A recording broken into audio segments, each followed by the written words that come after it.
The Psychology of Self-Sabotage. Self-sabotage is one of the most fascinating patterns in human behavior. We say we want success, yet we miss the deadline, stir up unnecessary conflict, or walk away from opportunity. To the outside eye, it looks irrational. To psychology, it makes sense. Sigmund Freud, the Austrian neurologist and founder of psychoanalysis, described these acts as unconscious conflict.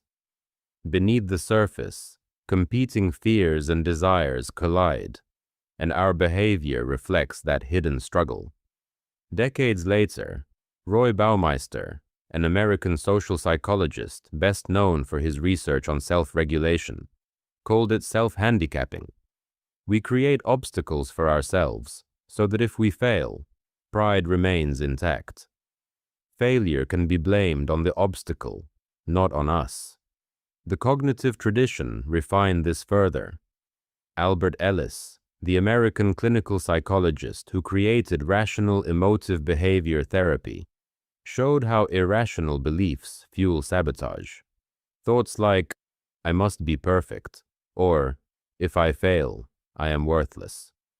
At the same time, Aaron Beck, the American psychiatrist who founded cognitive therapy, revealed how distorted thought patterns, catastrophizing, overgeneralizing, or exaggerating risk, feed the same cycle.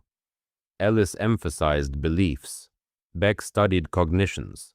Together, they gave us the foundation of modern cognitive behavioral methods. The cost of self-sabotage is not small.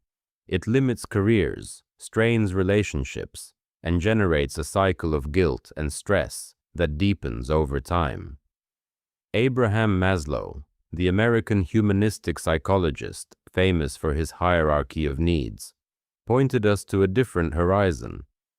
His model reminds us that life is not simply about the pursuit of happiness.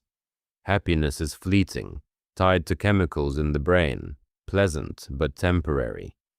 What lasts is self-actualization, the process of realizing potential, living authentically, and aligning daily actions with values. So how do we move toward that? Ellis and Beck taught us to challenge destructive thinking and replace it with more balanced, growth-oriented perspectives. Baumeister showed us the power of small acts of self-regulation, like writing down goals or starting with just 10 minutes of effort.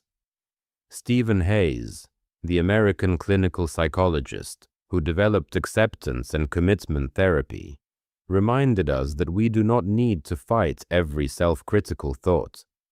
We can acknowledge it, let it pass, and still act according to our values. Here is a reflection you can practice now. Think of one place where you hold yourself back.